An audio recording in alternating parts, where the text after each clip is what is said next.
Ready? Women are so stupid. Yep. It's funny that you say that because that's what we're going to talk about. Stupid women? Yes. Hi, everybody. Hello. This is Jacob and Juan. Juan. C. Juan from Red Whale Stories, and you are listening to High-Minded Lowbrow, the Candy Cast. The premise of which was that we were going to eat a bunch of candy while we were doing the podcast, and it would be funny when we crashed. Unfortunately, we are massive hedonists, gluttonous hedonists even, and we broke into our candy about 4 hours ago. And so we are already crashing. Yeah, we are already crashing. You're right. Like I'm about half dead right now. I'm stuffing Reese's into my face in a desperate attempt to get some energy, and my body's just going, dude, all you're getting is diabetes. Diabetes. Okay, so once again, we were going to have a guest. Yeah. But John failed me spectacularly. Yep. So how do you feel about that, being a disappointment of a person? Well, I'm used to it. I gotta say, I've been keeping that streak going for a while. So. Well, you know what? I actually have a special award for you. Uh-huh. Most Disappointing Person of the Year award. Oh. It looks like a Mountain Dew bottle. Uh-huh. But it's not. Okay. It's different. No, it looks Here he is.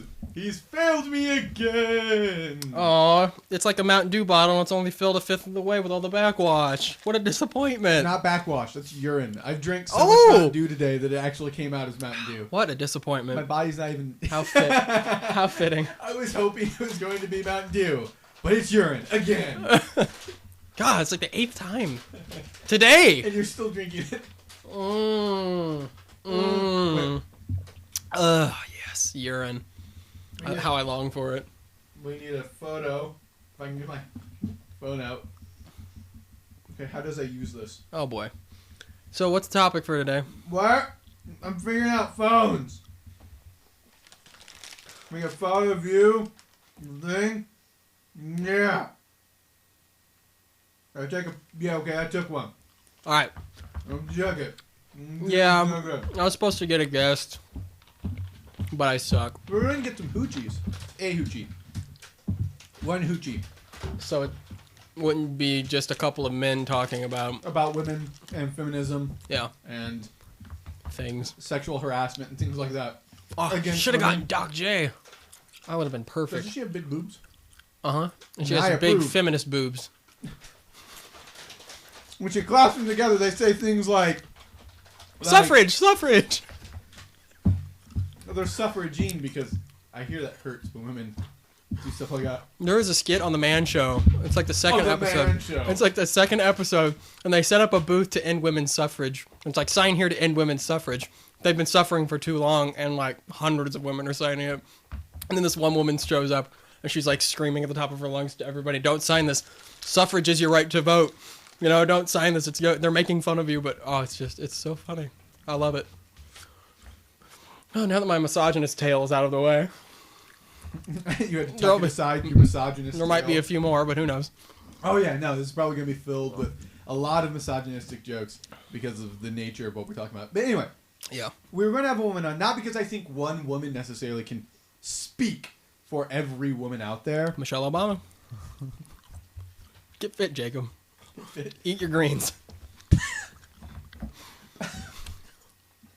But it does. There seems to be something wrong with the idea of two dudes sitting in a broken down room, an office, a broken down office room that's like dilapidating, that's collapsing in on them, like a shack in the middle of the woods where nobody can hear. Where with an eyesight I can see 100 spider eggs. Yeah, talking about women's rights. There just seems to be a disconnection. But at the same time, I said I didn't see it, but I tried to get a guest, so. But you failed. Yeah. You got your award. I got my award, and my award tastes so disappointing. Just like regular Mountain Dew. So, as some of you may have already figured out from our banter, we were going to talk about women's rights. And with most of the subjects, as I think about it. I'm like, oh, this is what we should talk about. It's usually one thing that gets me on it, and so I would like to tell that story so we actually know what got me on it, and then we can, as with all of our anything, it will go wherever it goes. It will run its course. We have no like control. diarrhea. Yeah, it's like a car without any brakes. We don't know where it's gonna go. Or like diarrhea. We don't know where it's gonna go. In our pants, in the toilet, who knows? When we're top of halfway the there, toilet. yeah. So I don't know why I kept on. You said halfway there. My brain was going, make a joke. And kept on going, halfway house. Make that a joke somehow. Halfway house and diarrhea. Yeah, no, seriously. And I was like, So Your story. How I decided when I was coming up with different ideas for all of them, how I decided I was going to do this one, and I use feminist very loosely. I'm not actually going to talk about. I mean, we may talk about feminism, but I was reading an article where this girl got suspended from school for wearing shorts that were too short. And in most schools, the rule is if you stand up straight and the hem of your shorts is above where your arms are, if you hold them to The your tips of your sides. fingers. Yeah, the tips of your fingers. Not your arms. To the tips of your fingers. Pretty sure that those wouldn't even be shorts. If your bikini is... But if your shorts are above the tips of your fingers, that's too short.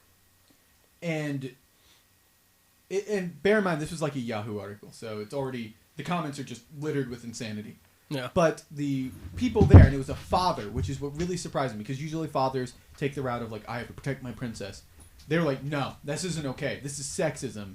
The school is, it's limiting our daughter's freedom, and if boys are going to look, it's what's wrong with the boys, not how the girls are dressing. And they're like, this is sexism, and it's wrong, and girls should be able to wear whatever they want. And I was like, well, you know what? Usually whenever I read a Yahoo article, it's always something like, Obama does this, and then every comment below that is, Obama's a socialist. So like, usually it's conservative people. They're going to be like, well, that girl doesn't need to be a slut. And so I wanted to go see what they said, because I always read comments, even though they upset me sometimes. And I read it, and they were all going, they're controlling this girl. That is sexism. Boys should, if they're worried that, hey, ass face. Jet, get out of here. If they're worried that young boy is going to distract young boys, then the boys need to stop being perverts. And I was just like, what? But really? You guys are arguing that it's okay for girls to just wear basically bikini bottoms to school? Right. Or panties? Like, okay. That seems a little bit weird. And so that's where I wanted to talk about. I wanted to have a female's perspective on it, but we have you, and you're kind of close. Yeah. Because you're kind of a lady. You have two moms. So I'm like... Mom and a Marcia. Yeah. So... And I have a dad and a stepmom, so I'm 3/4 a woman. Yeah, Once, twice, 3/4 a woman. You actually do have three moms, I suppose. So, and I assume you have grandmas of some sort? Yep. Okay. So I'm not going to do the math on that, okay? Because I also have grandpas and uncles, so... Right? No. Oh. No. Nice assumption, but no. I just assume because of the beard, you're so manly. And sex releases testosterone, and it makes you manly. So, anyway, that's where I wanted Speaking of women, and I thought that it would be a nice subject to talk about in October, because bitches dress slutty in October. Mainly Halloween. Yeah. I mean, specifically Halloween. Yeah. So, so that's kind of where I got the idea from it. So, we'll start with the initial subject of the girl. Yeah. And if you take the stance I think you're going to take, I'm probably going to end up having to play devil's advocate, which is going to be fun. Yeah. Because I think that... You can't stop a boy in high school from staring at a girl who's the same age as him, first off. Eyes are everywhere. Even like me at 24, if I see somebody who's 18 years old walking down the street and they're wearing basically nothing, my eyes are like, boom. But do you think that's a cultural thing? Like, do you think... No, it's because I'm attracted to women, and I notice out of the corner of my eye that that's a woman, and that's a woman, and that's a lot of skin, and my eyes just immediately hit it, like, subconsciously. I'm just like...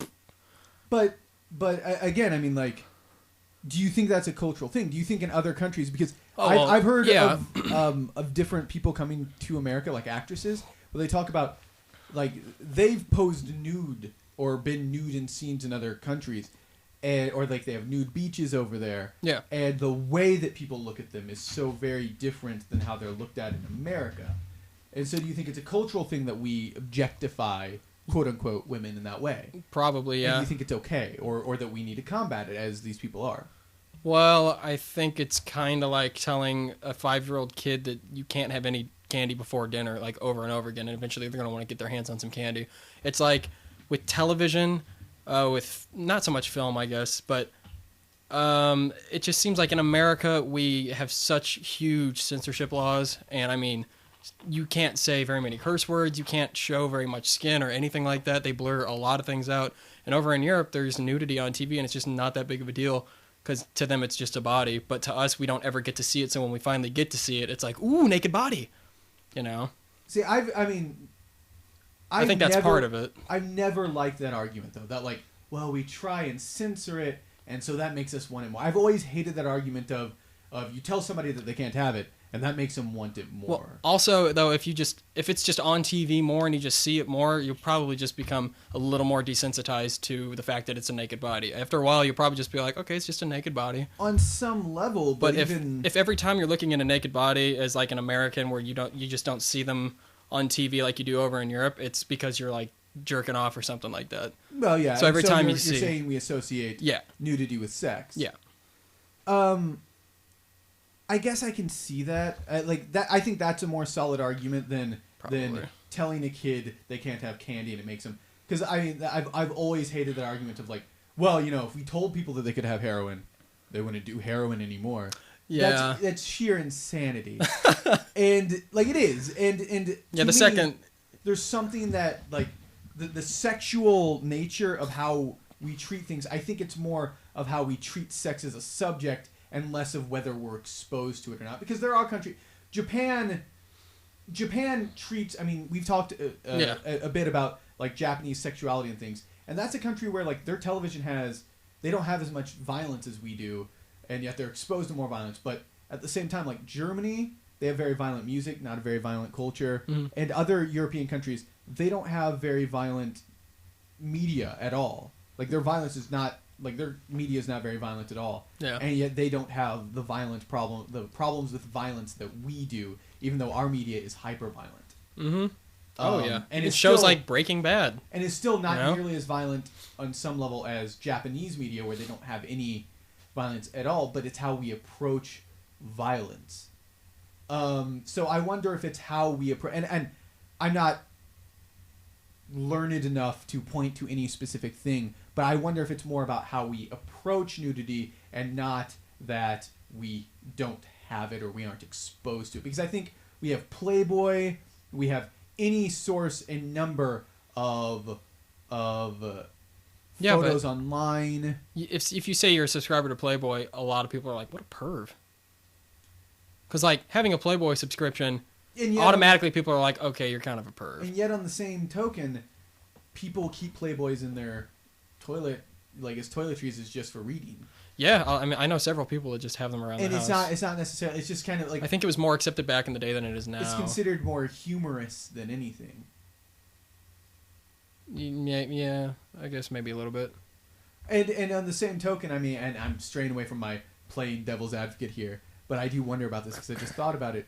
Do you think women's suffrage, women's rights, and the struggle for equality, like we're removing the idea of objectifying a woman, is a bigger problem of that? Because you're saying that if we didn't make it a big deal to look at girls, if we just accepted it, we wouldn't want to look as much on some level, like because it's just a natural reaction. It doesn't have to be sexual per se. Yeah, it's only sexual because we only do it in a sexual situation. Right. And women, on the other hand, are saying can't have a busty lady half naked in advertisement because that's sexualizing her. Feminists are. Okay. So their arguments are in some way sexualizing as well. I wonder if that's even a part of it. I have no idea. It's a lot of hypothetical. Yeah. But that's how my brain works. So, sorry. I don't know. Getting back to that story, I think that they're taking it a little too far. I think that, you should have freedom of what you wear and everything, but at a certain point, it's just decency. Like, it is just decency and I have no idea what the girl was wearing, but... Well, shorts that were past her fingertips. Unless she has abnormally long fingertips, and then she's a freak anyway. But, I mean, I see some girls at college sometimes wearing basically underwear, and like a Or like spaghetti the strap top. the yoga pants that. No, I mean like I see skin all the way up to pretty much Their whatever the hell you call it. Like if they were wearing crotch. Yeah, if they were wearing underwear. I see skin all the way up to there, and then they're wearing some sort of like spaghetti strap top where you can see their midriff and everything like that. And to me, that is just not decent to go out in. I don't know why. It might just been the way I was raised with my parents, but But do you think that they're at fault for like? so okay. So it could it be like if somebody's making the argument like that girl got raped? Well, did you see what she was wearing? Yeah. You know, I mean, I think is- that's a bullshit argument. No, and that's I mean that's. Yeah. Of course. I hate it when people say that. No, that's absolutely. Even if a woman were naked and she had the words "I'm asking for" written across her chest, she's not asking for it. Even if she were asking for it, she's not asking for it. Nobody wants to be fucked in an alley by a stranger like that. Come on. Unless the girl Unless- does, but Oh, even yeah. but it's not rape if she's a willing participant. So, Exactly. Yeah. So, but even then, like, no, nobody really wants that. So, The fashion and the clothing and what we're used to seeing has become a lot more sexual as time has progressed. I mean, you know, look back at the 50s. People wore like pants to the beach. mhm. You know what I mean? And now women are basically wearing thongs to the beach. I think. But do you think that I don't know. like the because you have to ask this objectively because you know our experience is always going to be subjective, and the way I look at it is like I'm a fairly conservative individual subjectively. Stuff like that makes me kind of uncomfortable, but I view that more as like that's my thing that I have to deal with, Yeah. not something that somebody else.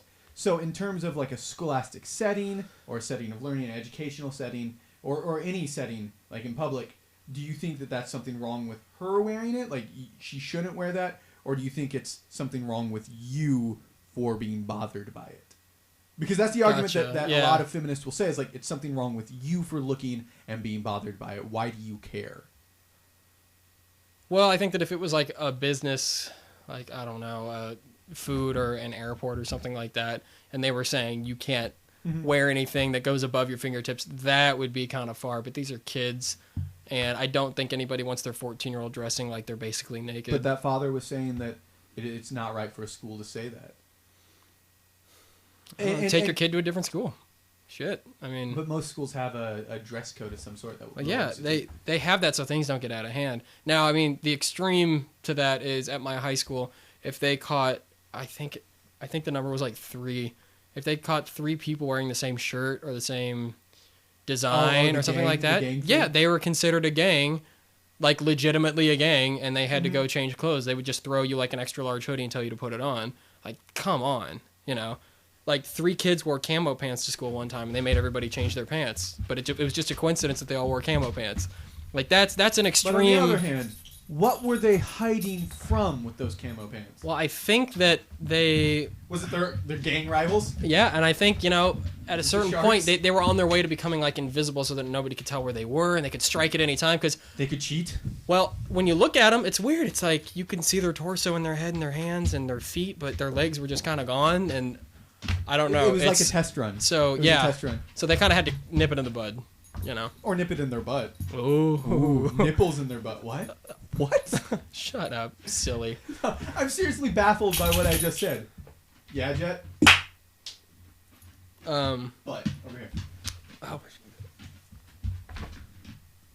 Yeah, we got off subject. okay, You're talking about but like that's the extreme, but that's the extreme, and do you think it's right of a school to ask a girl to do that? Maybe I won't have to play devil's advocate because you seem to think that it's not okay on some level. That she has like a freedom of expression. I think that there's other ways you can express yourself with your clothing, you know, but I think that fingertip rule is fine because that's almost like you're wearing nothing when you stand up and you put your arms like that. So I don't know. I think it also reflects on how the school wants to present themselves, you know, to be like, well, I think that the people who run the schools, like administrators and everything like that, are from a different generation, and they don't want to see things like that in their own school, especially if somebody comes and takes a tour of their school and everybody's dressed up like they're naked. Mm-hmm. That looks bad on them, and that's kind of But that's the ultimate question of like the feminist, or not the feminist, like people who are against this argument, against the situation, is that it's not bad. It's just clothes and it's just skin. and that people who perceive it as bad, who perceive that as nudity, even though they're covered, are sexualizing a 14-year-old or Right. however old she is, Right. and that is what is wrong. At least that's how I perceive their argument, as much as I can understand it. That makes sense. Yeah. I think it's absurdity, just because it's a dress code. It's a fucking dress code. Everybody has to follow it, regardless of what reasons it's instituted. And the my problem with it is when you go to work, when you work at a gas station, what do you have to wear? Khakis and a A smock? uniform. Yeah. Yeah. You're going to school. You have to wear essentially a uniform. Yeah, and that's It's like a dress code. private schools that wear uniforms. You wear a uniform because you're all kind of on the same team. It's just what you do. It's Exactly. how it is. It's like a sports team. I really don't like how NFL players and NBA players and everything like that wear all these headbands, arm sleeves, everything like that, and they have all different facial hair. When you look at a team back from like the 50s and the 60s, they all wear the exact same thing because they are They a were unit. all white. They are a unit. They are a team. That's they looked around at their own teammates, and it's like we all look the exact same. We're wearing- I'm representing more than myself. yeah, it's an idea that we're all a team. And But we're all it- in this, but but- that's kind of not the same. But I'm just it's saying. not quite the same, but yeah, I get what you. But like that's where my stance on the argument is. But I can, and I think it's fucking stupid, but personally at the same time, like I'm saying, I'm trying to play devil's advocate here and say like, this is why people have a problem with it. And I guess the ultimate argument or the ultimate question is that I'm asking you is, do you think that is the situation?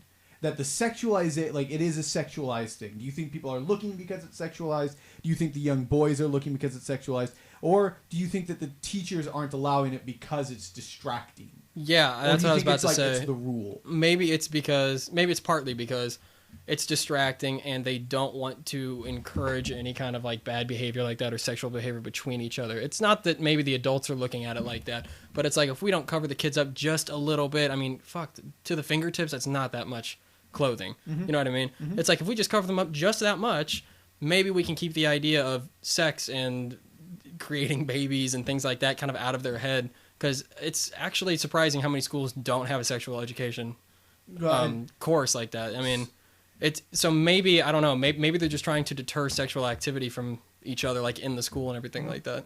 I don't know. Fun fact about that, by the way. Mm-hmm. Fun fact. I learned this in my marriage and family class, I think. And these statistics are probably pretty old. They're probably a few years old when I got them. I'm not 100% sure. Yeah. But this is the last statistics that I have on it. When they did studies across these three different things, teaching abstinence only, teaching birth control only, and teaching birth control and abstinence together. Mm-hmm. Teaching abstinence only actually had the highest rate of people not having sex. Probably because they scare them into it. Well, I mean, at the same time, you're teaching them this thing. This is what they believe in. But the people who did have sex almost 100% of the time got STDs, teen pregnancies, pregnancies out of wedlock, so on and so forth. Because they had no fucking clue. Exactly. Taught birth control only. They were significantly more likely to have sex Yeah. before marriage. Which I've always thought the argument of like, well, if you give them birth control, they're gonna have sex. I've always thought that was stupid, but it's kind of true, obvious in some cases. Well, yeah, you're saying it's okay to do that because here's some birth control. But the kids who learned that, very few of them ended up with STDs or pregnancies. Mm-hmm. Taught both. What do you think happened? Probably the highest amount of numbers because there were conflicting ideas. No. No. Well, like, what do you mean by highest? Like, Like more pregnancies. No. More STDs. nope. Taught both. They were marginally more likely, like 1%, 2% more likely to have sex before marriage, Mhm. or anything like that. While still in high school, a majority of them used birth control properly. Didn't end up with STDs. Didn't end up with kids. Like to a staggering degree. Right. It's so much more than abstinence. Yeah. So it's actually like it's a proven fact by that standard, by this study, that if you teach both, it works best in preventing STDs and even preventing teenage sex. Right. That's just a fun fact about the situation for the argument. I mean, I guess it's not Yeah, really I think- related, but Well, I think that being ignorant, as some schools are, especially like in the South, to where they don't have those programs like that, to where they teach them about STDs and pregnancy, and they're just like, just don't do it. Because it's just bad because I say it is, and because God doesn't want you to do it, or for any of those reasons. I think that's just terrible because, as we know, because we went through puberty, we were like extremely sexual, and if not acting, just in our minds. I mean, all day at school, I'm surrounded by girls, you know, and like packed hallways and things. I mean, I'm just like looking, and I mean, my head was just filled with sexual things because I was like 16. And I we mean, discussed this teenagers. Before. Okay, go ahead, sorry. I was gonna say teenagers just are sexual. It's you are coming into that puberty. I mean, you get a rush of hormones. Those things happen, and you should just educate them just in case. You know, it's not like I'm saying it's okay, so go ahead and do it. It's like you can say don't do it because this is horrible. God doesn't want you to do it. But if you do it, you got to take these steps. So, do you think that young women should have to wear more clothes for that distraction factor to be kept? Like when a girl wore I don't more know. clothes or covered up more, did you find her less distracting than a girl who wore? I looked at girls in short shorts way more than I looked at girls in sweatpants. Okay. I mean, because it's just And skin. do you think that that's You look at their skin, and you're like, it's, you know, you can think a number of new things. thing. It's this taboo thing. It's something I'm not used to seeing. Especially like if you haven't had sex before and you're like 14, you're just looking at all the skin everywhere, and you're like, whoa. And conversely, You see some cleavage, you're just like, oh my god, oh my god, oh my god. using your argument against you, because I'm an asshole like that, Mm-hmm. where you said if we were exposed to it more in a non-sexual nature, isn't this exposure in a non-sexual nature? Wouldn't it be doing essentially what you're saying? So, in a way, by telling girls to cover up, and by telling them that it's a sexual thing, we are reinstituting that idea. We are reinforcing it, that it's sexual, that it's bad, that it's wrong that they are exposing themselves in this manner, when in reality, being exposed to it would, as you said, desensitize you to some degree. You would be, you know, because you're saying it's like flesh. It's not a sexual thing. It's just flesh that It's you're just not used there, to. yeah. But if you're exposed to this flesh more, wouldn't that counteract it? I have no idea, honestly. That's just a bunch of what ifs. I have no idea. It's like, honestly, some people find the more skin more attractive and, you know, more to the eye. Some people look at women completely covered up and they use their imagination and they think that that's awesome. Mm-hmm. I honestly don't know. Well, I mean, if we're talking about It's- majorities and functionality, because when you're talking about rules of law and legislature and foundations, you have to talk about the majority and how it affects them, because you can't base laws off of the minority. Well, as And I s- don't mean that racistly. It sounds like a really racist. You can't base it off of blacks, but well, it's like, I mean, you know, 50 years ago they had to wear more clothing, much more than they do now. Mhm. But times change and they don't wear nearly as much as they used to anymore. I mean, like the rules are a little less strict. And well, also the I don't- culture treats it very differently as well. Yeah, the idea and of female it's- sexuality is more empowered. I don't know if there's been a spike of activity like that or anything just because we've let girls wear a little bit more provocative things. But at this age, when if I see any girl wearing whatever she's wearing and she's pretty, I'll just be like, oh, she's pretty. Mhm. But I don't ever think anything more of it. Most of the time, if I see girls wearing almost nothing, I'm like, wow, why don't they cover up a little bit? This is kind of ridiculous. Like at college, But if somebody says something to them, do you to think, like you should cover up. like either you should cover up, or don't you think that's kind of slutty, or even made the assumption that they are slutty or easy based on how they're dressing? I think Do you think that that's people our age, they're in college, they can do whatever the hell they want. Mhm. You go to school, you follow the school rules. That's what you do. You're a kid. You need to learn rules. You need to learn guidelines, Mhm.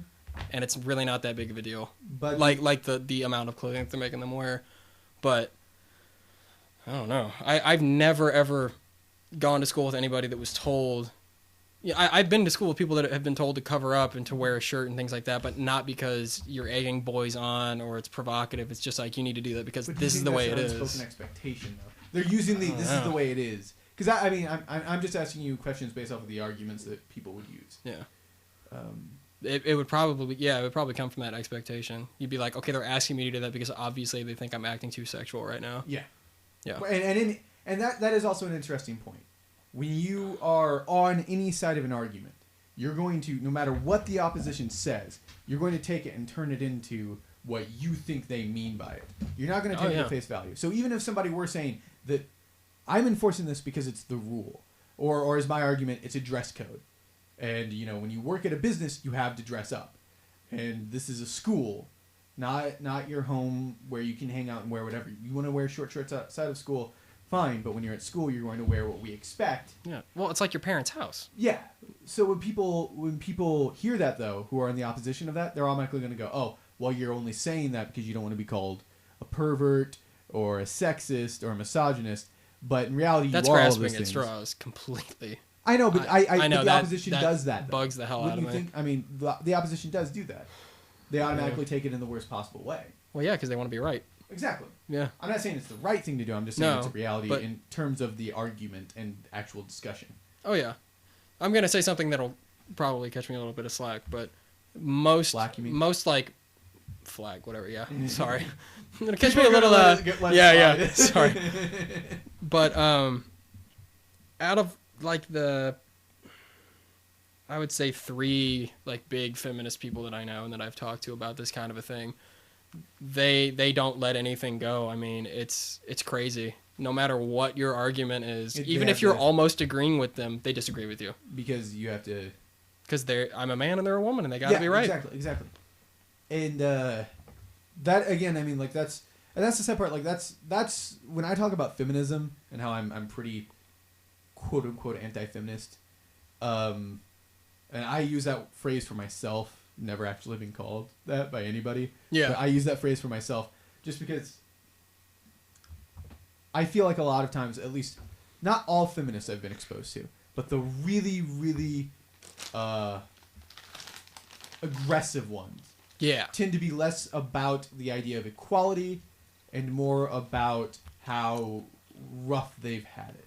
And I'm not going to argue that women haven't had it rough. Of course I'm not. Yeah. But at the same time... I give it to him rough. It was right there. I had to take it. That's what I said to that woman I raped. I almost said that. I was going to say that's what I said to that high school girl. But... Rape jokes are funny. If you don't think they are, you probably shouldn't listen to this. Is that like a disclaimer? We'll edit it after this and we'll throw it at the beginning. Rape jokes are funny. So, what was I saying? Aggressive feminists. Yeah. Less about equality, more about gaining the upper hand and reminding me how I'm a bad person because I'm a man. And my problem tends It's like black people coming to your door and asking for money because their ancestors were enslaved. You said it, not me. Well, it's not exactly like that, but... But to me, at least on some level, I find that argument, like the way that that's treated, kind of offensive towards feminists who fought before, Susan B. Anthony's, the Anna Pauls, the people who came before, because they fought fucking hard for what ground they've got. And I mean, they sacrificed. Everyone was against them. Like, yeah, I mean, shit. I respect the shit out of those people. Getting women's suffrage, like, I'm just reading about that shit. Mm-hmm. These women went on pickets in front of the White House and got the shit beaten out of them by misogynist men and by people who thought that they just needed to shut up. Yeah. I mean, like, it was terrible, the stuff that they went through. And when you treat the issue like it hasn't changed, you are looking at all of the sacrifice that your foremothers made and giving it a big middle finger if you don't think that any progress has been made. It is a different landscape. Maybe it's not best. Maybe it's not completely level. But it is different. I hope there's not feminists out there that think no progress has been made. Because that's fucking insane. I've pointed out that women have, to some degree, not in all aspects, but to some degree, much more social freedom than men. Mostly with the expectations put on them. The idea of a tomboy isn't so negative anymore as the idea of a Nancy boy is. Fuck, girls wear hats all the time. 30 years ago, they'd be like, why the fuck are you wearing that hat? And if you heard about I'm pretty sure I mentioned it to you, but the Twitter thing that happened probably about a year ago, Twitter did this thing where they said, hashtag, message to your kid. And somebody collected all of these tweets where people were saying stuff like, hey, I love you, man, but if you're gay, I'll fucking kill you. And there was a disturbing trend among this already disturbing trend where people would put this and then go, unless you're a girl, then it's okay. Or unless you're a girl, then if you're bi, it's okay. For everybody that can't see, my jaw's dropped. But if you're gay, I will kill you. I will beat you until you're straight. But if you're a girl, it's okay, as long as you experiment. The social expectations placed on women are so different. And there's a lot more... Not that there aren't sexists still out there, but the idea of a female doctor isn't laughable anymore. The idea of a nurse, still kind of funny to people. Yeah. Secretaries, manicurists. No, that one works. Yeah. But I mean, like, the idea of women working in a quote-unquote masculine field is not nearly as ridiculous, even though they don't get paid on average as much, which they should. If they're doing an equal amount of work, of course they should. Yeah, of course. But men don't have that level of latitude and freedom. Well, I think Does that make sense? Yeah, completely. I think it's because... And this isn't like, for me to say, like, well, you know, girls have it easy now, and we shouldn't keep working on it. Men are struggling. I'm trying to think about how to put this. So you don't sound like a sexist? Just say it, John. No. It's like men have held that higher ground over women for a long time, to where it's like, you know, when women were getting jobs are coming up, you know, as nurses and as secretaries and things like that. And then finally they break out of that and they can become doctors and heads of companies. But for a man to take from that level that is expected of them of being a head of a company or something like that, to lower themselves to something that we used to... Well, no, I'm saying I think that's... Or that we ridiculed. It's lower from our perspective, or the it's the perspective. It's the perspective that, like, women held the nursing field for so long and now they're coming into the doctors and that's good for them. But if a man drops down to a nurse, like, come on. You're better than that. I think like, kind of subconsciously people are just... They expect more out of... Man, I don't know how to put that. No, I get what you're saying. So what you're saying is it's like women, when they're seizing this thing, it's that they're seizing more power and they're affirming things.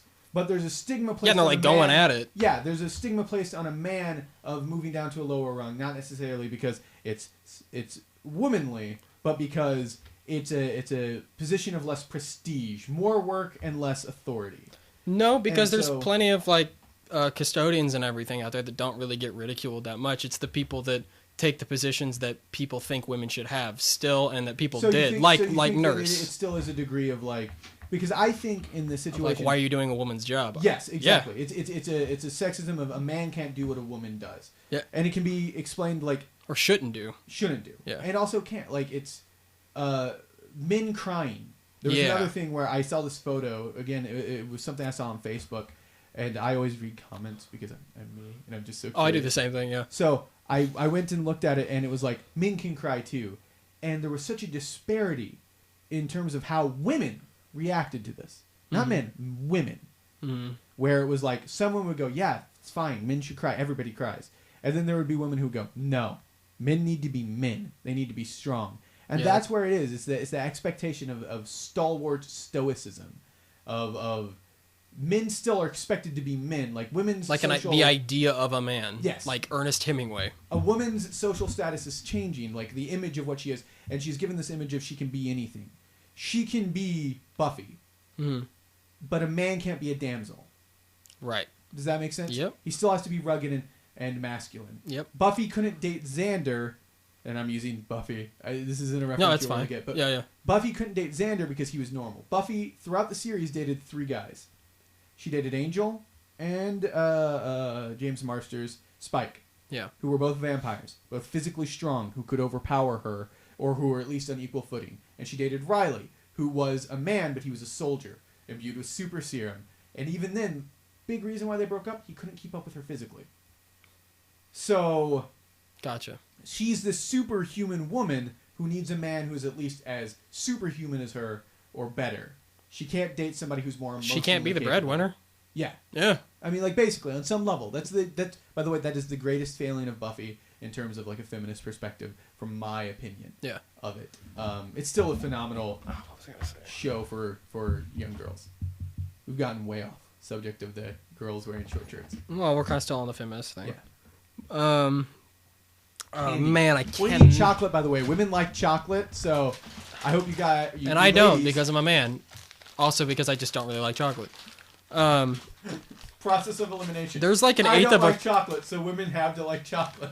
In this like tiny little bag of Sour Patch Kids, there's like an eighth of a cup of sugar at the bottom. Snort it. Wow. Snort it. Anyway. Snort it. I can't remember what I was going to say about... Sorry. Sorry if I interrupted you. Sorry. I know what I was gonna say. It was that I believe. Well, okay, it seems like in this day and age that women have pushed so hard for so many decades to get to where they are that if they keep going and they expand into more territories that we previously viewed as like men only, that's okay, because it's like we almost are losing the stigma for a quote woman. You know what I mean? We are kind of losing that, but the idea of a quote man is still totally there. And I mean, even if you look at like Old Spice commercials or Dos Equis or anything like that, it just keeps portraying the idea of like men. You're going to be a man, okay? You know, you can't be anything less than rugged and strong and anything like that. You know? And do you think that reinforces the argument that aggressive feminists have? This idea of because I mean, like, look at Dos Equis. The things that it talks about. He's coarse, he's manly, he's rugged, he has sex with lots of women. Right. And I've met a lot of women who are traditionally feminists who think that men just want to have sex all the time. Right. Or impregnate as many people as possible, or sow their seeds or whatever. Mm-hmm. And do you think that kind of reinforces it? Like, it's almost like the inverse of objectivism. You treat women as objects of sexuality, you treat men as objects of alpha dominance. Well, that actually kind of ties in with what I was about to say. It's like that alpha dominance. It's like, I just think the idea of being the man and being strong and being able to provide for your family and everything like that is just biological. Men have like larger frames. It's like as we've perceived them throughout history, they've been the strong ones. They've been the breadwinners. They've been everything like that. So I think it's just a continuation of that. It's just how we've always seen them. You always see like gladiators fighting. You always see soldiers who are men fighting throughout history and everything like that, but you never saw women doing that. So it's just kind of the idea of the man. Not 100% true, though. There were tribes where women were hunters. Yeah, I know. And even then, I mean, like, you talked about the concept of breadwinning. I'm talking like 2,000 years, though. I mean, where there was like civilized culture. But do you think that's a product of biology? Because I think that's social. I think that's absolutely. Well, yeah, I guess social. that would be now that I'm. Because women were the gatherers. Yeah. Traditionally. They brought more food in. Yes, they were actually the reason why people ate. But it's crazy because it's like now that I'm really thinking about this, I'm like on the spot here, so I'm second guessing myself. But it's like I said, that idea of that man has just continued for so long, and it is definitely something social, not biological. Because as you just said, the women actually did more for their tribe pretty much as men did way back in the day.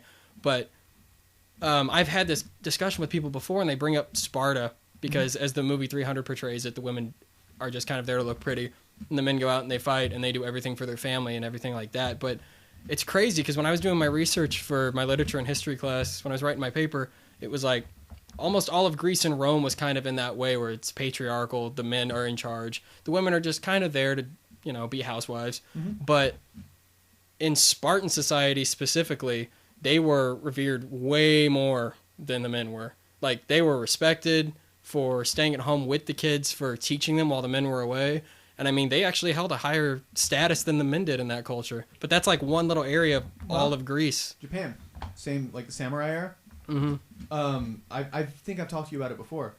In Japan, which is crazy because Japan's Japan, and the way it treats women now is just so batshit insane. Yeah. But in Japan, during the age of the samurai, women were...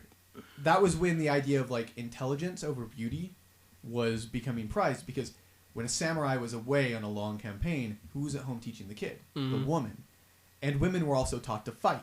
They used the naginata. Yeah. I told you about that. Mm-hmm. A long-range weapon to keep them kind of out of harm's way. But they were at home protecting kids. Right. But you have to understand also that, and here is what defined these cultures. Because you talked about it like they respected women because they were at home. It was an egalitarian sort of thing. Men were still soldiers. They were still the ones that they sent off. And women were still treated on some level like a prized commodity. But the real prized commodity to these cultures were the children. Mm-hmm. Which made both the men and women more disposable. Because they are the future. Exactly. So Sorry for the cliche. But they were taught that it was okay. Like, these women could fight to protect their children.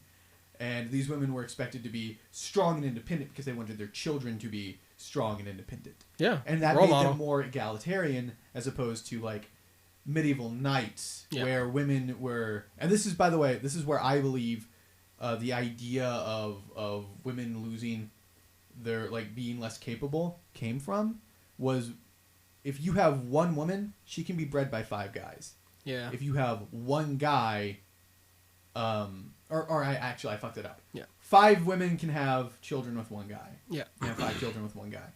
And they became less like people and more like commodities. They were sheep. They were cows to these people. And that's why they became resources. And that's what people have fought over. Not money, not anything. It's all resources. When agriculture became a thing, that's when we started having war because we started fighting over resources. Yeah. And so we started treating women like resources, which worked for women because they didn't have to work as much anymore. But at the same time, they had less opinion.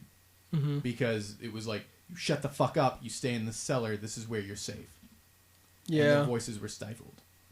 Well, yeah, I was just asking myself the question, like, where did that actually all begin? I was wondering if it was with, like... I would say agriculture. Yeah, I was thinking even more recent, like... I don't know, just how they were viewed in the public eye, and... God, I'm trying to search for the word and I can't find it. It's almost like propaganda. Like, if you look at stuff from the 50s... I keep bringing up the 50s, but hell, that was misogyny at its finest. Everything in the 50s was like, so like the 1800s were you have to be smiling all the time. The woman's always the one with the food in her hand. Like when you look at all those drawings and paintings that were everywhere. Well, that was the ideal. Yeah. Yeah. And so it's one of those things where it's just, you see that so much, the image gets flooded in your mind. That's just how you think it is. That's just how you think it is. But where did that image come from? Like, why was it so appealing?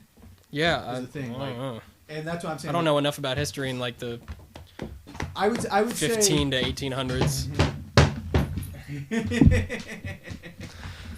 Silly dog.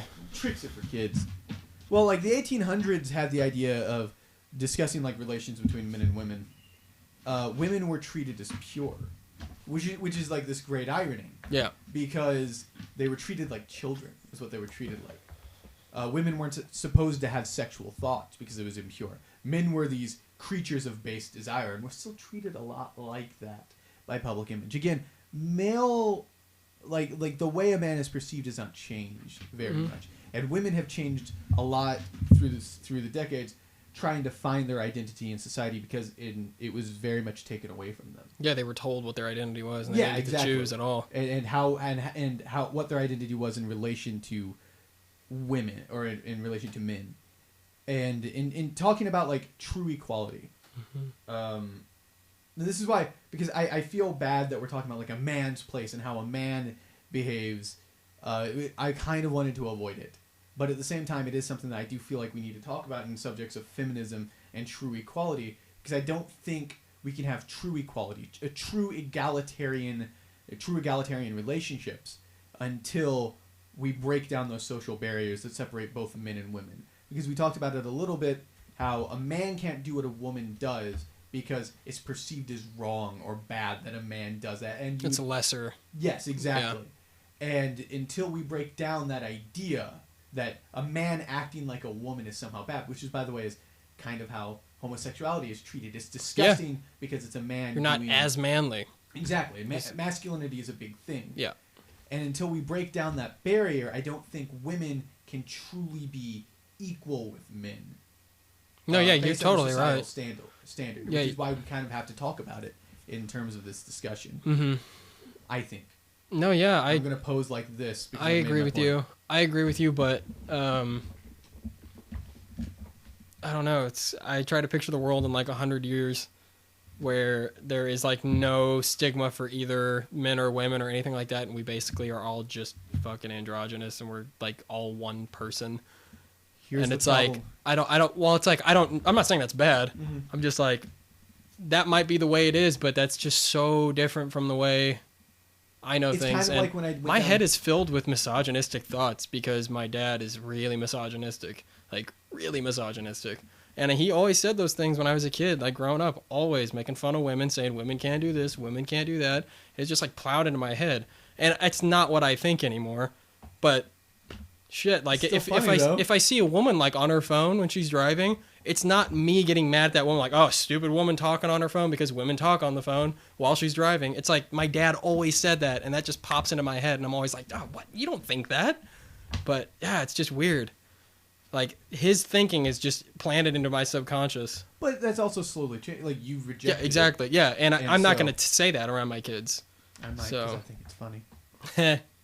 I'll wait till they're old enough to know that I'm kidding. But I'm broken inside. So Yeah. I was about to say, like, that's the trouble with me as a person, is that, like, I see all of these things. And I'm like, that would make the world a better, but much less interesting place. That's And so what I was there's, getting like, at, yeah. There's like a part of me that, like, I call it normal Jacob, who's like, yeah, we need equality, racism needs to be gone, we need world peace, and then writer Jacob's in the back are going, fuck that.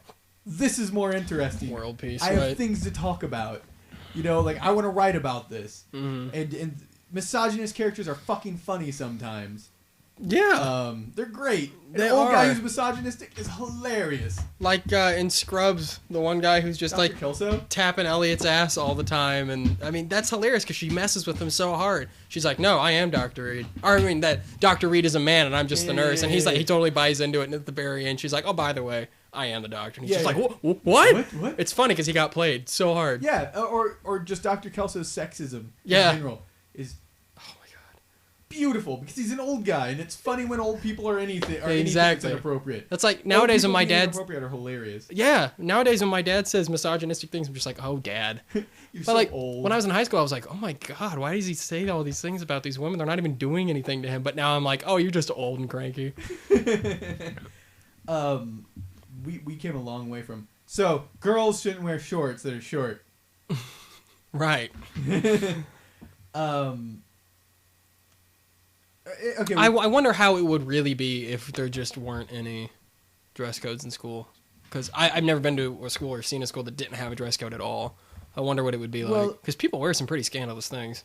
I think it would be. And teenagers just My they stance kind on of they rebel as much as they can, and they try to just become their own person as much as they can. So I mean, they spent their entire life not being their own person. yeah, so It's part of them forming their own. So I think that if there was absolutely no dress code, you might get some people, not everybody, but you might get some people who just take it to the extreme. But should the Should everybody suffer because of that? yeah? For, Not that for it's the stupid suffering, people. But but- I mean, yeah. Yeah. In terms of my view on a dress code, it's Decency. no, it's not decency. I don't think there's anything indecent about a young lady wearing short shorts. Okay. And I was going to say earlier a little bit. We discussed this very briefly, but me and sexuality are a kind of confusing, murky water. Yeah. For obvious reasons to you, but I look at both men and women, Mm-hmm. and I have spent my entire life thinking everybody did that. Mm-hmm. You know what I mean? So if Mhm. I saw a guy in like a tank top, and he's like muscular, and I can see his muscular man boobs, I stare at him just as much as if I see a woman in a low cut top. Because to me, that's just, I mean, like, I don't even know, again, like you said, it was almost not sexual, but at the same time, can you really say it's not sexual? Because No, because people look at that. So but I mean, what like, drives that? but at the same time, we've discussed it, and you've told me before that you don't really look at men as much as you look at women, or if you do, it's just like a passing, it's whatever. And to me, Yeah. I linger and I look, and I'm attracted to both. Right. So it does raise that question of like maybe it is sexual and we're just not really. It's not sexual. No, and like yeah, I get that's a a boner good and I point. want to have sex with them, but No, it's I it's do- it's what drives your eyes to move towards them. yeah, exactly. Yeah. And so there's that question, but on the does that make me wrong for doing it? But to me, the issue is it's not about distraction. I don't give a fuck. Okay, if it's distracting, I don't give any sort of fuck. The thing to me is, you wear a uniform when you go to work. You're told what you can wear when you go to work. If you get a good job, you have to wear slacks, a button-up shirt, whatever. Yep. When you go to a beach, you wear the proper attire. You wear a swimsuit of some sort. Regardless of how much skin you show, you wear a fucking you swimsuit. can wear jeans to the beach, but who the fuck does that? When you go to gym, you dress out for gym. Yeah. When you go jogging, you dress for jogging. When you go to school, you dress for school. Yeah. You don't dress for hanging out around your home. You don't dress for hanging out around the town. If that's how a girl wants to dress traditional or normally, when she's outside of school, fine. I don't give any sort of fuck. Yeah. Yep, But I'm the same way. This is the dress code. You will follow it. That's all it is. It's all a part of being an adult. Mm-hmm. And if you can't do it, it's not the school's fault for instituting their own rules that were in the handbook. And I went through 9th grade twice because I'm an idiot. Mm-hmm. I heard the speech twice because I'm an idiot. It's not like these girls didn't know. It's not like she went, I didn't know, short. No, you fucking knew. They Yeah. explained it to you. You knew the rules. You've seen You the broke internet. them. Yeah. But So that's how I feel. It's not even a question of sex to me. Yeah. Or sexism or misogyny. It's a question of what are the rules and are you following them? I was just too afraid earlier to say that's just the fucking rule. But because it's like, why is that rule there? But Because that's just it's you're dressing for school. it's It's your uniform. You're going to school. Get You're the not fuck there to over do it. anything but learn. Yeah.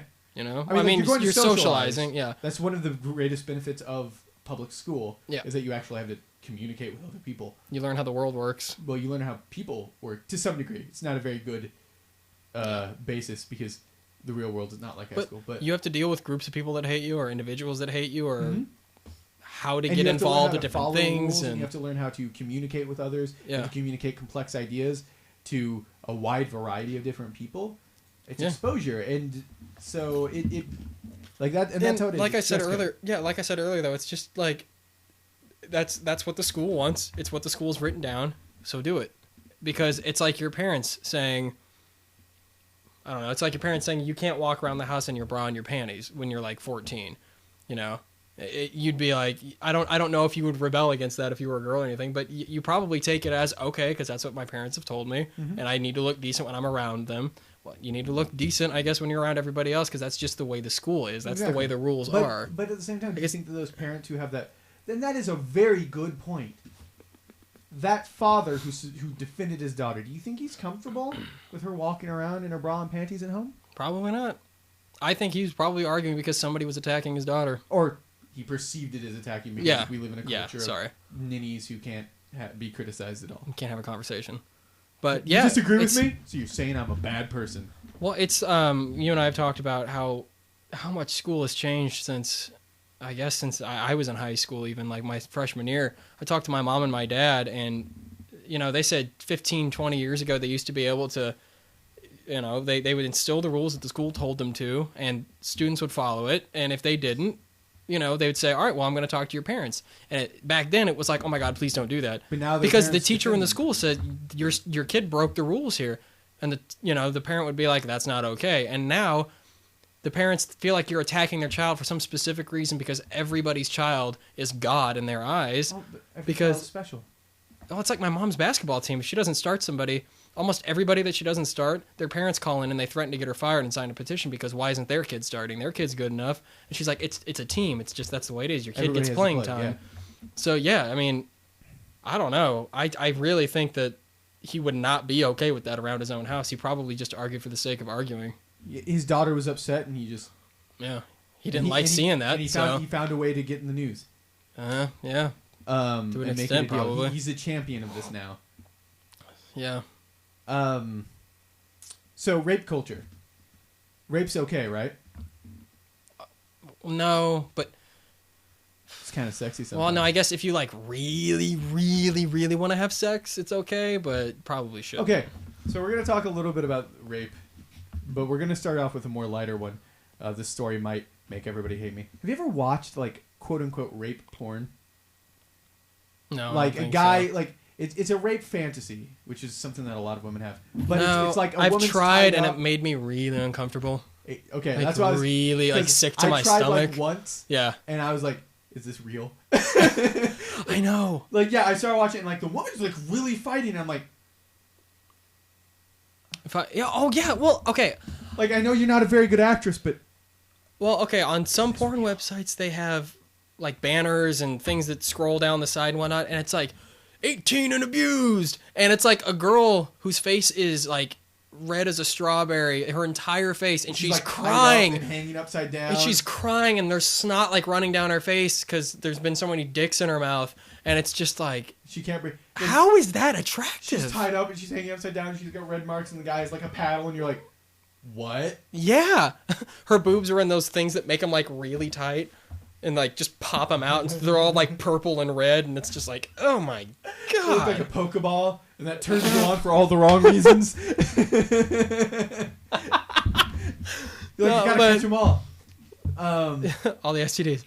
But yeah, I tried watching one, and it made me like want to throw up because it's a level of uncomfortable. I know that it's fake. I know that they're filming it, and she's they're both like getting paid. And it's like, okay, pretend you don't want it, but holy shit, that's just disgusting. Like, it's just so gross. Here's the thing: like, I can see objectively not how somebody can get off on it, in the sense that it's a matter of personal taking what they preference, want, and it's just kind of like, what? Because I don't get it. Yeah, it makes me really uncomfortable. Yeah, but I can see how somebody's not a bad person for finding the fantasy arousing, I guess. Yep, I agree with you there. But yeah, it's the same reason why we've talked about why Japanese porn makes me, because it's like the guy is karate chopping her vagina, right. and the girl is always going, no. And I'm always going, yeah, she always seems very upset. Like, she's like, I just honoring my family.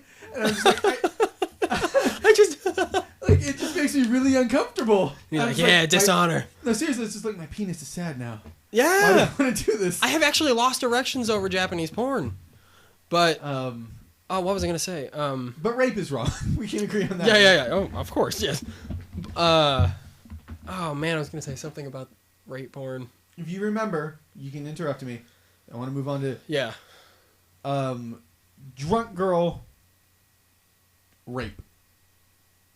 Mm-hmm. I'm still trying to That's think of the what subject. I was going to say earlier. Drunk girl rape. I was trying to think. Okay, I lost it. Drunk girl rape. Mm-hmm. Taking advantage when you're not drunk. Yeah, or yeah, pretty much. Okay, that's very Or wrong. even if you are drunk.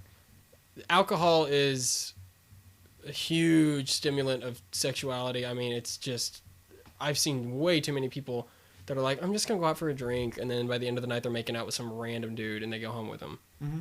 Alcohol just brings that out in people. But do you think some that's people. okay for the guy? But no, I was gonna say, like, if a girl gets like that and she doesn't even know where she is or what she's doing because she's so drunk that anybody could come up and just say, just come home with me, we'll have sex, and she's like, okay, whatever. No, because they might not even remember it the next day, or they might go, oh my god, I blacked out at a certain point, and then I remember having sex with that guy all of a sudden. It's really, really, really creepy because it's almost like you're hypnotizing her. No, I mean, it is. You know? Which Which apparently is kind of a problem. Like, apparently there are guys out there that do these little tricks that actually get women to do that. The fucking, like, insult her and it breaks down her defenses, and then you come in and compliment her offhandedly, like that guy? I guess. Like the master pickup artist type thing? Kind of, yeah. Yeah. Yeah. Because that's trying way too hard. Yeah, like, I mean, like if you have to create like a flow chart and a technique, yeah, an attack, and plan. Bring index cards with you. Like, Yeah. okay, what's the next step? Right. Say her eyes are pretty. Yeah, I mean, just go fucking hire a prostitute. Jesus. I mean, that is kind of the thing. Like I was about to say, if you have to get a girl drunk to get her to have sex with you, she probably doesn't want to have sex with you. But that's not respecting her. That's not respecting what she Yourself? originally wanted. That's not respecting yourself. That's just taking what you want and not giving a fuck. Which I is, mean, that's the ugly. traditional definition of lust, which is why it's one of the sins. Yeah, that's just ugly.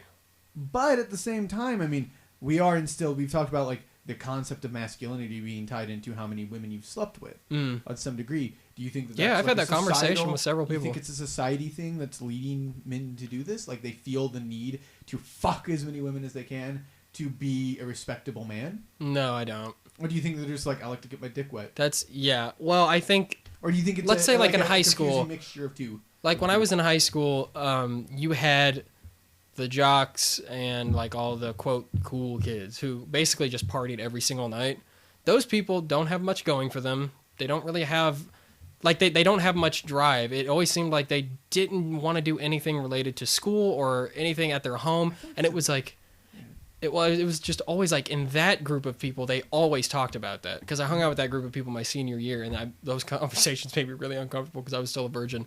But Well, you still are. Yeah, I totally am.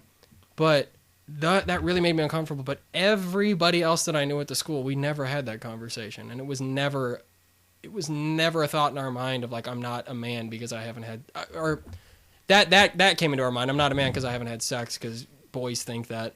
But it's not like I'm more of a man if I have sex with 8 instead of 5. You know, I've never ever had that conversation with anybody except like the group of people in high school. And well, when I don't- it seems like I'm not like talking specifically about like comparing numbers, but I'm talking about the idea that men have to constantly like the idea that a man is constantly in pursuit of sex. That is a cultural expectation. I know, and I've never gotten that. The Dos Equis guy, he has sex with a bunch of women. Yeah. Most traditionally masculine men are people who are looking, like, once they break up with somebody. Neil Patrick Harris's character, which we all know is a joke, but he's still an exaggeration of an actual person type that we know. Yeah. I think that I think that those people haven't really found anything to make them comfortable, maybe with themselves, and they're just, maybe they don't respect themselves, or maybe it's that like nobody has actually showed them any kind of appreciation and love, so they just kind of go looking for sex because it makes them feel better. Or they think, but I'm wondering. I mean, but you're saying you're right. But I'm wondering is like, do they feel like society has this expectation of them, or yes, like that if they do this, they'll fulfill this thing and it will fill them. And because I agree that they're empty in a sense, but will this fill them because society is telling them that men are fulfilled by conquest, which is something we've talked about, by achievement. Yeah, and that's one of their achievements. Yeah, I think that's the thing because let's see, I lost my virginity when I was 20. It took me a while because... Nerd! Well, one, I was extremely religious, and I'm a nerd, but I was extremely religious, and I didn't want to have sex before I was married until I was, like, 17. Then at 17, I was like, oh, screw it. It still took me 3 years to have sex with somebody, not because I couldn't get it or because I didn't try, but always because if I found myself... If we walk down the street with you, man, panties in the face. They're just flying everywhere. Some of them are wet. I know. Well... I don't want to talk about that. But some of them are normal sized. You couldn't go like parachuting or skydiving. But those are my favorites because I wear them as hats. But they're my superhero mask. I wear them as capes. Giant granny panties. But I felt like that when I was younger. I felt like, because it's in so many movies and so many TV shows and everything where like guys are just like 7, 3. It's like that image and that scene is played so much. And even though I never had that conversation very much with people in real life, up until I was 20, I was like, what the hell's wrong with me? Why haven't I had sex? Like, what is wrong with me? But like I was saying, I found myself like inches away from that happening so many times, but I always backed out. I've seen Just let me finish my fucking thought. But I always backed out of it, and it always I always felt like a fucking idiot because I would get so close and then I'd back out of it and the girl would feel like, oh, okay, that was rude. And I'm like, no, it's that, and I never knew what the hell it was, but it was because I didn't value them as much as I thought I should value someone that I'm sleeping with. Yeah. It was like, no, we are drunk right now, and it might not be a mistake, it might just be fun, but I would much rather have a connection with somebody. Mm-hmm. You know what I mean? I don't know. It's just, that's how I was maybe raised, but that's just how I've always thought. I never wanted to have sex with somebody just to have sex with somebody. Okay. But then I was like, what the hell's wrong with me? Because society kind of tells men, just sleep around with women, it's whatever. But if a woman sleeps around with like 3 or 4 guys, she's a slut. I always hate that double standard. I always hate when people point that out. It's there. Maybe not as much as I'm getting older, but it's thing. Like, she slept with him and him. What a fucking slut. How many people did you sleep with last week? 3? But, okay. I'm not going to name any names, but there's a certain young, debonair, possibly slightly greasy, thank you, shared coworker that we used to have at the gas station that we worked together with. Maybe had a kid out of wedlock. He was like 2 years younger than me. He was a co-manager, or he was an assistant manager when I got the job there. Smoked a lot of weed, sold. Oh. And who I was like, I know a lot of greasy people that work there. And who constantly talked about his conquests. Yeah. When he would talk about it with you, were you like, that guy? Were you like, that poor guy? Yeah, I was more the second. Okay. Because he had like a kid and he was like 23. But I mean, like, even if he didn't have a kid. Yeah. When somebody talks about like, yeah, I banged a chick I don't even know, do you feel like, God? Or do way you to feel go, sad man! Yeah, I feel sad for right? them. So I hate that thing where it's like it's a double standard. If you call a girl who sleeps around, and I don't use like the phrase she had 2 boyfriends and had sex with 2 guys. A Yeah. slut. Yeah, I mean, yeah, it's yeah. like she's throwing her legs open for anybody. She's a slut. And if a man does the same thing, I guess there isn't a word for it because we have it in Yeah, I think that's actually what it is. He's a sleet. But Okay, he's a skeet. he's a skeet. Window to the walls. But it's just as sad. It's just as disappointing to me. Mm-hmm. And that's why I hate it. But again, I tend to have weird No. perspectives on things. So No, you put it into perspective for me just then, because you are totally right. It's like I always feel sad, but it always felt like the general consensus was that it was more okay for men to do that than it was for women, just For a long because time, of the but- word, I'm pretty sure. But the idea of masculinity is constantly associated with negative things anymore. But you nailed it, I think, when you said the word conquest. Yeah. No, I mean, like, we're taught to... Like, that is... everything to us is conquest and physical and just prowess. Mm-hmm. Yeah, I always felt sad for people like that. Maybe not... I like that we're both Maybe like not staring sad. off slightly off in the distance and going, So sad. I don't know, maybe... I felt sad for some people. But, like, when I was younger, when I was, like, 17 and 18, and my friends would tell me about that, it wasn't ever like, oh, God, that's sad. It was more like, I don't really give a shit. Shut the fuck up. Because, I mean, I've had long talks with friends about sexuality and, like, women that we've slept with and everything like that, but it's not like it comes out of the nowhere like, yeah, last night I was just fucking this girl, did whatever, and I'm like, way to go, man. It's never like that. It's like the conversation I would was get like into balls something. deep up in that bitch, and she was wet like the Atlantic. You will say that, right? Salty and wet. Salty and deep. That could be the best porn movie. Salty Ever. and deep. Salty The Titanic. deep. Salty and deep. Oh god, what was The it? Dick-tanic. Slam Shady and Keith starring in Dictanic. Dick-tanic starring in Salty and Deep. No, it's a DP movie. There's a couple guys named Salty and Deep. The Dick Pedo strikes again. The Torpenis. Oh, that just sounds bad. Penis rockets. I still draw those occasionally and leave them on people's desks. Really? I haven't Yeah. drawn a penis rocket in a while. Yeah, I Last left one time on Sean's window the other day. Because he parks Do right they in front of my remember- Does he apartment. remember that I did that? Yeah, Okay, good. but yeah, he parked right in front of my apartment, and I went inside and I drew a little penis rocket with my dry erase markers on a piece of computer paper, and then I put a heart at the bottom, and I left it in his window. And the next day, he was like, "Man, I thought Jacob was in town and left me that thing." I had no idea because he's never seen me draw one of them. But yeah, anytime I want to get like a silent laugh in class, I just draw a penis rocket and show it to somebody. It's here's the thing. I am unintentionally a trendsetter for a lot of really stupid things that people copy, and then nobody ever remembers that I was ever a part of that movement. Because usually by the time it gains any degree of traction, Mhm. I've moved on to something else, or I don't talk to those people anymore. Yeah. And they're just kind of like, how did that thing start? Where we just put our balls on people? I don't what Yeah, what was It that? was like, what was that weird kid? He had the big like Jew nose and the heavy brow and the lack of a top lip. He What was was really that? fast. He ran everywhere. I mean, he had like man boobs, but he was still thin. I don't really understand how that worked, but whatever. And he had long hair. He looked very indigenous. What the hell were we talking about? Penis rockets. Rape. Rape is wrong. Right, especially with penis Do you rockets. think that this is something that... Take off! If I ever rape a girl, that's what I am saying. Right before I shove it in her, I'm going to have her pinned down. She's like, no, I'm going to go, take off! Just jam it in. But you have to say bombs away at the very end. Like when I'm coming. Yeah. And now you're pregnant. No, you're not. I drink a lot of Mountain Dew. You're fine. And then I take off. And I put my cape like the Phantom of the Opera. And run away. Or the Phantom. But he was in an opera. The Phantom. He was... Okay, so... What about rape jokes? Do you think that they in some way perpetuate rape? No. I think Ricky Gervais, I always recite this quote, but I think that it's brilliant.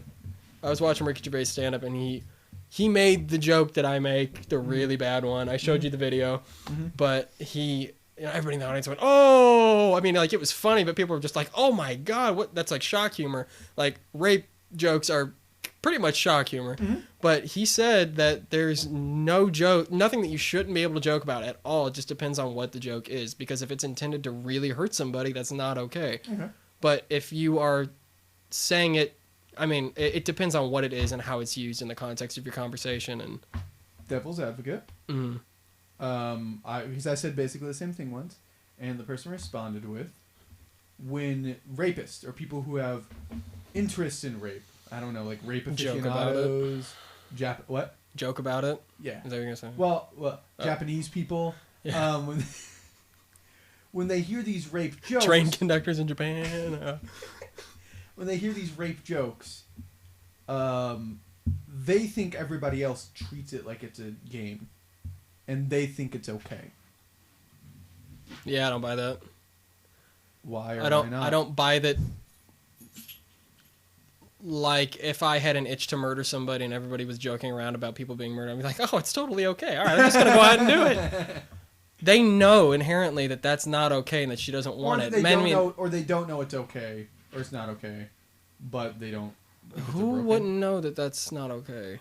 Like, what adult would be like, "No, that's totally fine. I rape people all the time." There are serial killers who think it's okay, like, or at least they're justified in murder. Yeah. And nobody's They gonna justify commit it to the crime of themselves. rape without. I don't know if they think that it's okay immediately. I think that they talk themselves into thinking that what they're going to do is just okay. Mm-hmm. You know, it's like, I know that that's bad, but I'm doing it because of this and this, and they like talk themselves into those things. In the case of rape, I feel like it's more like they think about it later and justify it because it's. Oh I yeah, feel oh like it's yeah, a really yeah. premeditated thing. No, I don't think so either. I think it's like. But I'm talking out of my ass there. Yeah, I've always thought of people who rape other people. It's like a spur of the moment decision. Like, I got to get my rocks off. I'm going to do this. Mm-hmm. So yeah, you're probably right about that. But well, actually, rape isn't a crime traditionally, and this is something else I want to talk about. Rape isn't a crime of passion, of like sexual passion. So it's an act of violence and empowerment. Yeah, Men who rape women, it's them asserting dominance. Yeah. Not because they want to get their rocks off. It's usually they're taking something that is because when you're naked and when you're having sex with somebody, it's when you're at your most vulnerable, and they're saying, "I have power over you." It's usually what it is. It's a violent act. They're basically Dothraki. Yeah, I mean, yeah, it's an act of dominance and power, which is why it's so frightening because you're at your most vulnerable. I mean, okay, that's really reductive. That's a really big understatement. That's a big part of the psychology of it, though, is that it's a woman who or a man, because men do get raped, who is at their most powerful or at their most their weakest moment, and they're being taken against their will. Yeah, that makes them feel good. Maybe because they don't have control of anything in their lives, but. Yeah. But it's an act of violence. Yeah. Usually psychological violence. Yeah, because like those, however long it is, those minutes, however long that is, that they get raped, that's sexual. But what happens to them is violent, and they'll never be the same. Yeah, and I mean for the men, to give you an example, Sarah, my ex, used to work at she worked with like teaching people with learning handicaps and things like that, jobs, you know about it. But she worked in one up in Colombia. And her boss was a social worker for a long time, and she worked with women who were from like battered homes and things like that. And she worked with this one woman whose husband like found out that she was basically contacting the social work company, and the woman left, or the woman wasn't responding. I guess the husband came back and like she had called in a panic, and so Sarah's former boss was calling this woman and she wasn't contacting her, like she wasn't responding, she wasn't answering, and so she was worried that her husband had done something to her. And she went to their house, and the husband was there, and he raped her.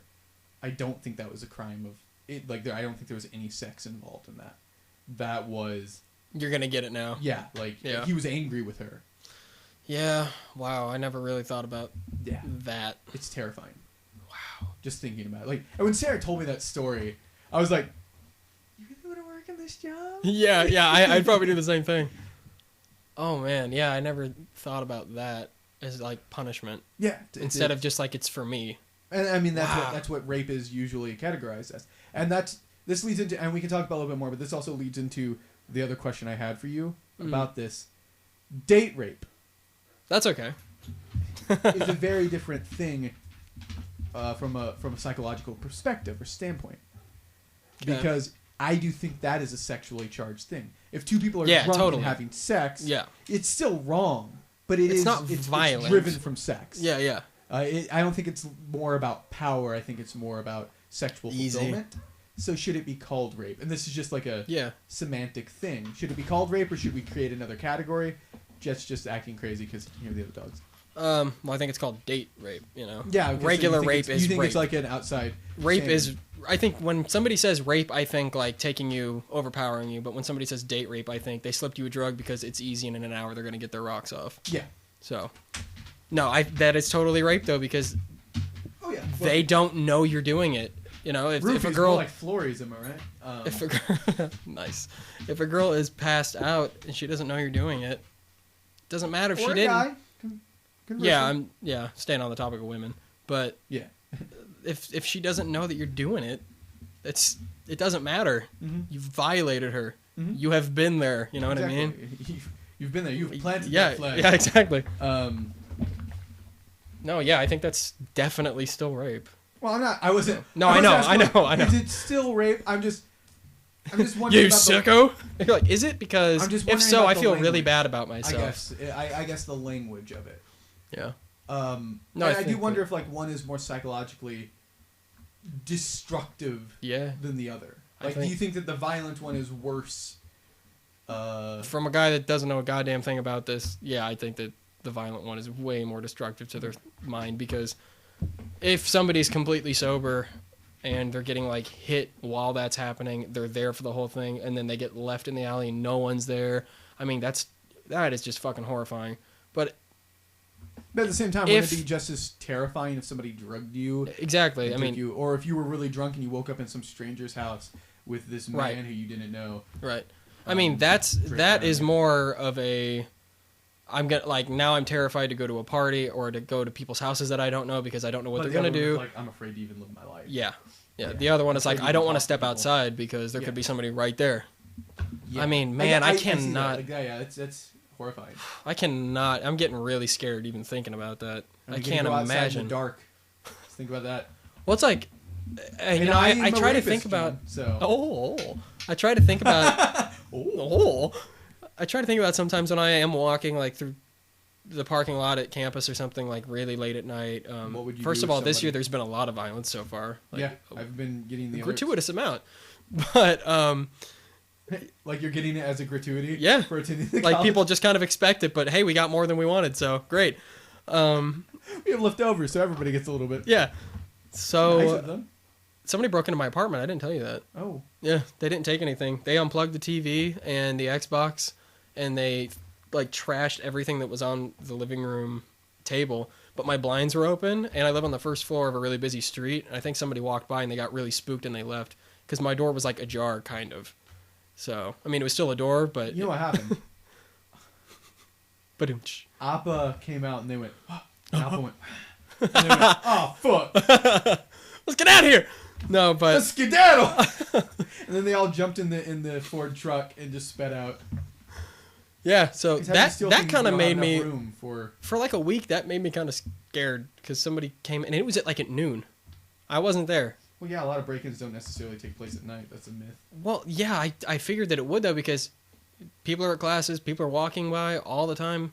But it's like middle of the day, people can see them. I figured they would do it at night when there's no cars in the parking lot. But at the same time, if you were living next to somebody, right, and somebody, especially in a college town where a lot of people walk and things like that, or like they maybe forgot their keys, they're like jiggling the door handle and trying to bust in. Would you think somebody's breaking in, or would you think, oh, somebody forgot their keys in there and they're trying to get back in? Yeah, that's what Amanda and I talked about too, because there's so many people walking by. They were probably like, oh, that's their place. And then when it comes down to like the night thing, people are home at night most of the time. Yeah. So you're more likely to get caught or run into any trouble. Right. And in Missouri, that means you're probably going to get shot. Yeah. But anyway.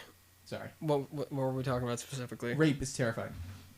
Yeah, I always try to think about when I'm walking through a parking lot at night, especially getting after all those emails and everything. Actually not normally, like sometimes when I'm walking at night through campus, I think like there's a chance I could be attacked tonight. I mean, there's always a chance, but it's like, could I defend myself, whatnot? And I always think of it just as like somebody would mug me for my money. I never think about somebody could rape me right now. But the fact that a lot, if not most women do have that thought, That's so scary. Because they could be assaulted and mugged like me, but they statistically get raped more than men do anyway. And But do you think women, that a lot of women are smaller, and I think so. Yeah, I mean, because I feel like I think more women than men think that. I don't Okay, think that yeah. a lot of women think that. Because like Amanda and I have had that talk before, and she's like, I never am walking like that and think, oh my god, I could be raped. I think. But Amanda also seems like she doesn't even think that she could get mugged. No, Amanda seems like she's been in like 8 fights in her life and won almost all of them. Yeah, I mean, Yeah. Amanda just strikes me, and this is a compliment to her. Yeah. Man-destroyer. Badass. Yeah. But Forgot about that. She strikes me as somebody who's walking around and it's like you're like, what if we get mugged right now? She's like, well, I'd headbutt them, take the knife away, then I'd hold them up and take their money. Pretty much. Yeah, and so. And she's actually, I've never talked to her about this, but like she's been in a lot more fights than me. By that I mean I've never been in a fight in my life because I'm just a pacifist. But You mean you're a pacifist? yeah, sure, whatever. But like I sometimes I think, and it entertains me, like if we were walking through a dark alley and somebody jumped out and mugged us, I'd be the one that went, ah! And Amanda would be like, what? Beats the shit out of him. I'd probably be the one that fucking ran, but whatever. So You're like that. Have you ever watched that video on YouTube? Or might have been on Facebook, where it was like this guy dressed up in like a Halloween mask with like a fake bloody knife, and he's he's pretending to accost people. Yeah. In like a parking garage, and it's like this guy and his daughter. It looks like they just walk along and he goes, "Hey!" He's like, "I just escaped," or like a police and there's like a fake police officer like holding the wound. He's like, "Stop him! He just escaped!" And the guy's like chasing after him. And the dad like starts shoving his daughter in front of him. Like you think it would be like that? a shield. Yeah, like you get behind a man and shove her toward him and go, "Take her!" And then you run away. No, I'd shove her in front of me because then I know that she would protect me. Like she uses the momentum from the shove to power her punch. Yeah. So it's like a super... Hadouken! And she spins and summons her key. And they go through the roof. Yeah, there's like a flash of light and you're like... And all of a sudden she has a health bar. No, and she lands, and they come back down, and they look all dizzy. It's like, finish them.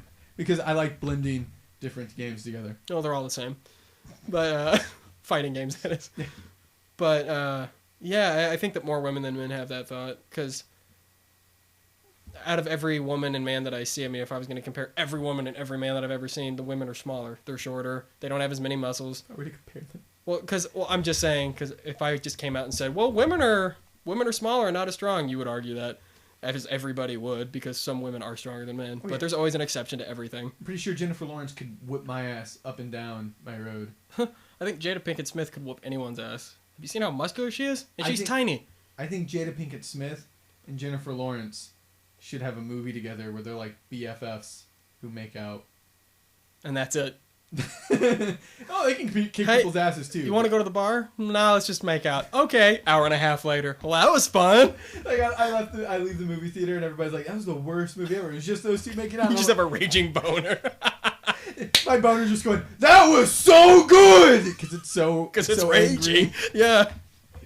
It's That was like the best movie I've ever seen. interracial makeout. Now let's just go masturbate like Jarhead. Have you seen that? Oh scene? yeah, I'm beating my what a head against the sad wall. movie. But so where do we land on this? Rape is wrong. Hopefully we didn't have to argue that too hard, but Girls are dumb for whining about the shorts thing. I'm not being hyperbolic about this at all, just so you know. Yeah. Bitches need to quit bitching. When it comes to dressing, how women dress in public, I don't really care I feel like because that's their individuality. They follow fashion to a certain extent, and people always push limits to the fashion, Mm-hmm. you know. But it's like a pendulum. It's gonna do a backswing where girls. And earlier, you know, when I was talking about like, well, if I ever see a woman my age walking down with basically a bra on, I've never seen a woman wearing anything close to just underwear and a bra. You know, I mean, they almost always are covering pretty much their torso. But it's like I was giving extremes earlier. It's like I've never seen anybody that offended me or anything like that. So, And respect, ladies. This is my final stance on rape. I won't rape you if I respect you. yeah, but I mean, if you're dressed slutty, you're kind of asking for it. So sorry about it. I almost feel like we should end the podcast The podcast. I don't know why I said it like I that. know. I almost feel like we should end the podcast on that. Like, You're asking for it. I wanna Sorry. I want to edit it out. Like, we have this big discussion, and that's where I just want to cut the end of our conversation. I'm adding this in case I change my mind, but I like the idea of that. We're like, rape is wrong, and like we talk about this for an hour and a half. Yeah. But then at the end of the day, if I want to do it, I'll do it. Bitch, if you're asking for it, you get what you deserve. Like. And see, it's like joking around like that. We're not hurting anybody. We're not saying that rape is okay, because I know you and you know me, and we know ourselves, and we know that we're joking. But and we're going to do a podcast. I don't know who we'll invite, but I want to do a podcast where we actually talk a little bit more in depth about humor and like our opinions on stuff like that, like what we think makes things funny and why we think these types of jokes are okay. Mm-hmm. Because I do think there are people who make like racial jokes or sexist jokes, and they use it to hide behind. Because if you say, they can. If you're like, well, bitches can't drive, and then somebody's like, goes, oh, what the fuck? And you're just like, oh, well, no, I'm just kidding. Like, of course I think it's wrong, but you kind of believe it. Yeah. You know. Sean does it. I'll cut that out for you. Okay. But yeah, that always makes me kind of sad. When I know somebody actually thinks those things. They're using humor. But we're going to talk about it a bit. Yeah. It's sorry. I didn't mean to get on about it, but it's like I'll laugh at what they say because I think it's funny, but then I get sad because I'm like, oh, they meant that. Yeah. Oh. Well, I always draw that distinction, and there are certain people who don't understand, and there are certain people who are too sensitive on some level. My philosophy with it when it comes to like this podcast, if you are listening to this, and I'm not saying we aren't saying things that are serious. Yeah. We are, of course.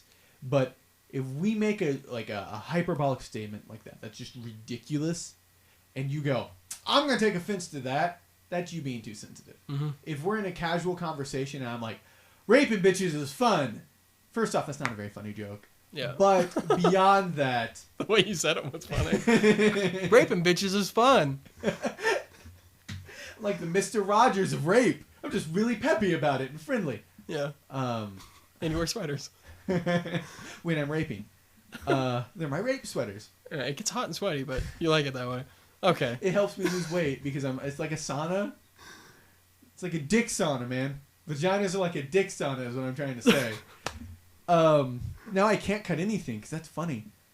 But when people make, like if I were in casual conversation, somebody went, that offends me, I would be willing to apologize because totally, yeah. I wasn't aware or I didn't think about it. But in a case like this, we're clearly being ridiculous to some degree. Okay, so that's how long have we been?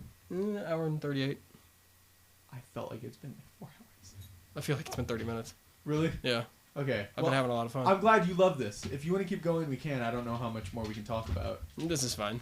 But I succeeded in the candy cast because I'm about to fall asleep here. Yeah. Not because I wasn't engaged, but I also you haven't had dinner, so. Yeah, I mean, like I went into this with half a belly filled with Reese's floating in a sea of Mountain Dew, and all of the caffeine and sugar have just poured out of me at this point.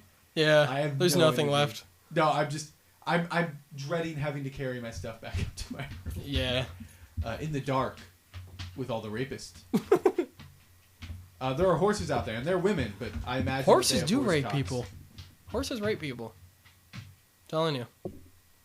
They give great blowjobs, but sometimes you just don't want them. Do you want me to turn off the microphones and we can have a big boy talk about...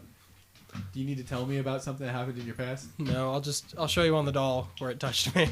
Where the doll touched you or the horse? No, the horse. Oh, okay. Well, you didn't elaborate very clearly. And the doll. So anyway, that's... I really would have liked to have had a woman, John. Yeah, me too. Because we could have ended this with an old-fashioned rape-off. How would you we'll both rape her, and then she can tell us who was the more punishable one. Like, yeah, who raped her better? Yeah. Do you measure it by who's gonna affect you long term more? So I wasn't going to go with like the violence aspect. I was hoping it would be like, I mean, like they're both pretty traumatic, but you felt better, so you win. Like I was hoping that who was better. Not... No, I was going with the violent one because that's funny to me. See, people always give me looks like that. Whatever. I don't really know how to I'm end this funny. one. Fuck you guys, I'm funny. I laugh at my own jokes. You know what? You might laugh at your own jokes if you would actually, I don't know, listen to the content that I spend. Yeah, I haven't had a computer Hours for like 2 editing. months, so. So that's the podcast. Shit. I feel like we need to sign off. Like, Jacob and John Action News. For everyone Signing here at Red Whale Stores, we'd like to say thank you, farewell, and we'll see you next week. And good night. We're not going to see him next week on the podcast. Well, there'll be content. There'll be content. Made by who? Whom? You. With whom? You. Made with who? With whom? With whom? Little appearance by Mark Wahlberg. Yeah. We love you all, and hope you have a wonderful week, and I hope none of you get raped. Yeah. I really hope that too. I always hope that. But if you do, tell us so we can make jokes about it. But seriously, we love you all, and happy Halloween. There's a good one. Happy Halloween. Don't dress like a slut, or you're asking for it. Might cut that. Just happy Halloween. Okay. Okay. Good night.